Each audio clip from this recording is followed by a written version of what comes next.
مسکین پور شریف کے قریب ایک گاؤں تھا جس میں ایک لڑکا تھا غریب گھر کا، اور اس کے ذمے ماں باپ نے لگایا ہوا تھا کہ بس تم نے بکریاں چرانی ہیں۔ تو وہ 11-12 سال کا لڑکا تھا، صبح اٹھتا بکریاں لے کے جاتا، سارا دن بکریاں چراتا۔ بکریاں چرانا بہت مشکل کام ہوتا ہے، ایک تو گرمی ہوتی ہے، دھوپ میں بھاگنا پڑتا ہے، دوسرا کبھی کوئی بکری ادھر منہ مارتی ہے کوئی ادھر منہ مارتی ہے، تو ان کے پیچھے بھاگ بھاگ کے بندہ تھک جاتا ہے۔ اب یہ لڑکا گرمی کے اندر دھوپ میں ہر وقت بھاگ بھاگ کے نا رنگ کالا ہو گیا، جسم کمزور ہو گیا، پسینہ آتا تھا، ڈی ہائیڈریشن ہوتی تھی اور پینے کو پانی نہیں ملتا تھا۔ تو بڑی مشکل سے یہ دن گزارتا اور شام کو واپس آتا، اور جب واپس گھر آتا تو ایسے تھکا ہوا ہوتا تھا کہ بس آ کے بستر کے اوپر گر جاتا تھا، نیند آ جاتی تھی۔ اگلے دن جاگتا تھا تو پھر بکریاں چرانی، بکریاں چرا چرا کے اس کا نا ستیہ ناش ہو گیا تھا۔ ایک دن اس کو ایک دوست ملا، ایک دوسرے سے حال پوچھے۔ اس نے اس سے پوچھا کہ بھئی سناؤ تمہارا کیا حال ہے؟ اس نے کہا یہ بڑا مزے میں ہوں۔ وہ کیسے؟ کہ میرے والدین نے تو مجھے ایک مدرسے میں حفظ کے لیے داخل کروا دیا ہے، اور مسکین پور شریف کے مدرسے میں تو بجلی کے پنکھے لگے ہوئے ہیں، سارا دن گرمی کا ہم بجلی کے پنکھے کے نیچے بیٹھتے ہیں، اور جب پینے کا وقت ہوتا ہے تو ٹھنڈے پانی کا کولر لگا ہوا ہے، برف والا پانی پیتے ہیں، اور 3 وقت کھانا مل جاتا ہے، تو ہم تو میاں بہت مزے کی زندگی گزار رہے ہیں۔ اس لڑکے نے کہا کہ یار میرا تو کوئی حال نہیں، میں تو سارا دن بکریاں چرا چرا کے تھک جاتا ہوں، اور میرا تو دل کرتا ہے میں سب کچھ چھوڑ چھاڑ کے کہیں بھاگ جاؤں۔ اس نے کہا کہ تم بھاگتے کیوں؟ میرے ساتھ آ کے مدرسے میں داخلہ لے لو۔ اس نے کہا تم مجھے لے جاؤ گے؟ اس نے کہا میں لے جاؤں گا اور اپنے استاد صاحب کو کہوں گا آپ کو داخلہ دے دیں۔ لو جی، اگلے دن یہ لڑکا اپنے ماں باپ سے بھاگ کے دوست کے ساتھ مدرسے پہنچ گیا۔ دوست نے مدرسے جا کے بتایا استاد جی میرا ایک پڑوسی ہے، اس کو ماں باپ نے میرے ساتھ بھیجا ہے، آپ اس کو داخلہ دے دیں۔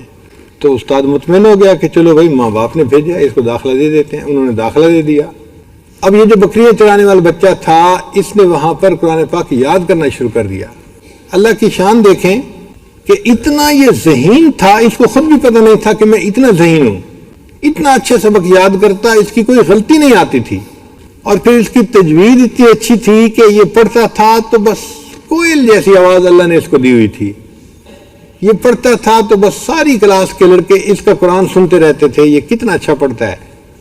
اب جب امتحان ہوتا اس کے 100 میں سے 101، 100 میں سے 101 نمبر۔ ایک مرتبہ ہم وہیں مسکین پور شریف میں تھے، امتحان ہوا تو لسٹ لگی تو اس کے 101 نمبر تھے 100 میں سے۔ میں نے قاری صاحب کو کہا کہ قاری صاحب ہم لوگ بھی یونیورسٹی میں پڑھ کے انجینئر تو بنے ہیں، لیکن لگتا ہے کہ ہمیں آپ سے گنتی نئے سر سے پھر سیکھنی پڑے گی۔ کہنے لگے وہ کیوں؟ میں نے کہا 100 میں سے 101 نمبر کیسے آ جاتے ہیں بھائی؟ کل نمبر تو 100 ہیں، تو 101 نمبر کہاں سے آ گئے؟ انہوں نے کہا بھائی 100 میں سے 100 نمبر تو یہ لیتا ہے، اور اتنا اچھا یہ پڑھتا ہے کہ اس کو اعزازی طور پہ ہم 1 نمبر اپنے پاس سے دے دیتے ہیں، اس لیے 100 میں سے 101 نمبر اس کے ہوتے ہیں۔ اور واقعی ایک دن ہم نے اس کو دیکھا اپنی آنکھوں سے، عصر کے بعد بچے پڑھ رہے تھے اور میں اپنے کمرے میں بیٹھا مراقبہ کر رہا تھا، اچانک سورہ یوسف پڑھنے کی آواز آئی۔ اب مراقبے میں وہ آواز جب مجھے سنائی دی تو میں حیران، یا اللہ ایسی آواز سے اتنی اچھی سورہ یوسف کون پڑھ رہا ہے؟ تو میرے لیے مراقبے میں بیٹھنا مشکل ہو گیا، میری توجہ بار بار ذکر سے ہٹ کے قرآن کی طرف جائے، وہ یہ پڑھ رہا تھا۔ 5-4 منٹ تو میں نے کوشش کی، پھر میں نے کہا کہ بھئی اس مراقبے کا کیا فائدہ۔ میں اٹھ کے باہر آیا تو دیکھا پوری کلاس کے بچے بیٹھے ہوئے ہیں، استاد بیٹھے ہوئے ہیں، اور وہ بچہ بیٹھ کے سورہ یوسف پڑھ رہا ہے، آنکھیں اس نے بند کی ہوئی ہیں اور لگا ہوا ہے سورہ یوسف پڑھنے میں۔ جو لوگ قریب سے راستہ گزر رہے تھے نا، وہ بھی وہاں کھڑے ہو گئے، اور میں جو اپنے کمرے میں بیٹھ کے ذکر کر رہا تھا، معاملات کر رہا تھا، میں بھی چھوڑ کے وہاں پہنچ گیا۔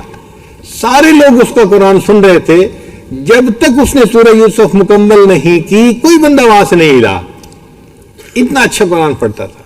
خیر جب اس نے وفاق کا امتحان پاس کر لیا، حافظ بن گیا، تو اس نے اپنے استادوں سے مشورہ کیا کہ استاد جی مجھے کیا کرنا چاہیے؟ استادوں نے کہا بھئی آپ بہت ذہین ہیں، بہتر یہ ہے کہ آپ ملتان چلے جائیں اور وہاں پہ عالم بن جائیں۔ تو یہ نوجوان بچہ جو تھا یہ ملتان آ گیا اور وہاں آ کے یہ عالم بن گیا، اب عالم بھی بن گیا اور حافظ بھی بن گیا۔ اللہ تعالیٰ کی شان دیکھیں، اب اس نے چونکہ امتحان دے دیے تھے تو اس کو واپس اپنے گاؤں جانا تھا، اور یہ ابھی بھی ڈر رہا تھا کہ میں گاؤں واپس جاؤں گا تو میرے والدین مجھے کہیں گے کہ تیرا کام ہے بکریاں چرانا، جاؤ پھر بکریاں چراؤ۔ انہی دنوں ملتان کی ایک مسجد میں قرات کا مقابلہ ہوا، اور قرات کے مقابلے کے لیے انہوں نے کہا تھا کہ جو اچھی تلاوت کرے گا اس کو عمرے کا ٹکٹ انعام میں دیا جائے گا۔ تو بڑے لوگ قراء حضرات جو تھے اس میں مقابلے میں حصہ لینے کے لیے آئے۔ اس کو بھی کسی نے بتایا تو یہ قاری صاحب بھی پہنچ گئے۔ اللہ کی شان دیکھیں کہ مسجد کمیٹی والوں نے ایک عربی شیخ کو بلایا ہوا تھا، وہ بھی کسی مقصد سے اسلام آباد میں اس سے ملاقات ہوئی تھی، کوئی عرب کے رہنے والے تھے۔ ان کو انہوں نے قاضی بنا دیا، جج بنا دیا کہ جی یہ فیصلہ کریں گے کہ سب سے اچھی قرات کس نے کی۔ سب قرآن پاک پڑھا۔ جب اس قاری صاحب کے قرآن پڑھنے کی باری آئی نا تو انہوں نے اتنا اچھا پڑھا کہ سننے والوں کا دل مو لیا، انہوں نے دل خوش ہو گیا ان کا۔